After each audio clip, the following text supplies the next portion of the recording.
History exams used to be tests of memory. You memorized the year a war started and wrote it down for an A. Today, the same exam presents a satirical political cartoon and asks a student to decipher the author's hidden political agenda. This specific educational standard is called Assessment Objective 3, or AO3. It requires students to extract information from historical sources and cross-reference opposing viewpoints to reach a conclusion. The syllabus centers on late 20th century global conflicts. Take this historical photograph of the early construction of the Berlin Wall. Students must analyze primary sources like this to understand the geopolitical friction of the Cold War. Decolonization in Southeast Asia forms the other half of the curriculum. Images of official parades and ceremonies marking Malayan independence serve as the primary source evidence for student evaluation. Training teenagers to think like real historians creates analytical minds, but for the teachers tasked with finding these obscure political cartoons and speech transcripts daily, the workload leads to severe burnout. Scraping the archives for these documents takes time, but drafting the source-based questions to pair with those documents presents the real administrative hurdle. Every question requires a corresponding level of response mark scheme, known as LORMs. This is a specific grading rubric that teachers must build from scratch for every new exam paper. This scale shows how the grading operates. At level 1, a student receives credit for a basic face value observation. By level 6, the rubric requires a deep evaluation of the source's provenance. Teachers must define the exact criteria for every step in between. Teacher Kobayashi bypasses this manual labor.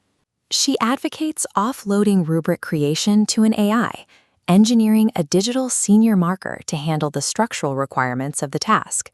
A standard AI chatbot cannot simply write an exam. Without a specific engineering approach, a generic model fails to meet the rigorous national testing standards required by the syllabus.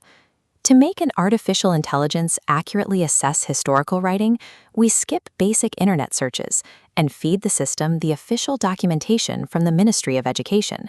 This requires two specific files: the official CEB O-Level History 2174 syllabus and the standardized LORMs grading logic. This schematic shows the official parameters entering the system's core memory, equipping the AI with the vocabulary and structural requirements of a professional educator. This initial upload acts as a boundary. It prevents the system from generating irrelevant facts, locking its outputs to Singapore's specific assessment nuances. With the knowledge base established, we structure the prompt using the PTCF framework, starting with the letter P for persona. We command the system to act as a rigorous Singapore GCE O-Level Humanities History senior marker and curriculum developer. Next is the letter T for task, which gives the specialized persona a clear, actionable mission to execute. The task is dual purpose. The AI must either generate new source-based questions from primary documents or actively grade student answers against the AO3 standard. Explicitly defining the persona and task forces the AI into a formal academic mode, aligning its responses with standardized testing requirements. The third step is the letter C for context, which locks the AI's focus to late 19th and 20th century global history. Precise. The most critical directive within this section is the rule on provenance. The prompt forces the system to consider the author, audience, purpose, and timing of any historical document it processes. Finally, F for format. This dictates how the final output is presented, creating a usable exam paper layout starting with the source text and specific question.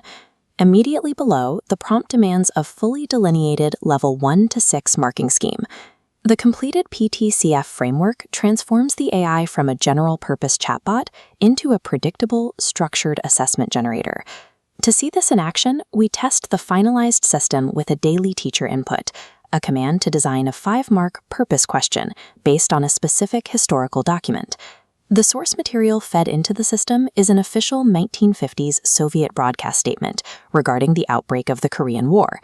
Instantly, the AI outputs a rigorous question, asking students to identify exactly why this specific broadcast was published at that specific moment. Analytically, the generated rubric separates the tiers.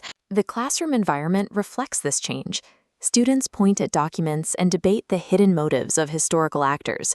By offloading the structural requirements of rubric creation, the teacher reclaims the time needed to guide students toward deeper realizations, like uncovering the complex geopolitical alliances driving the Korean War.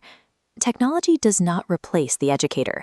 It absorbs the structural workload so the teacher can focus on fostering genuine critical thought. The PTCF framework automates the tedious mechanics of grading, giving teachers the capacity to reclaim their classroom focus. If you found this breakdown useful, please like the video and subscribe to The Explainer for more educational workflows. Critical thinking extends far beyond the history exam.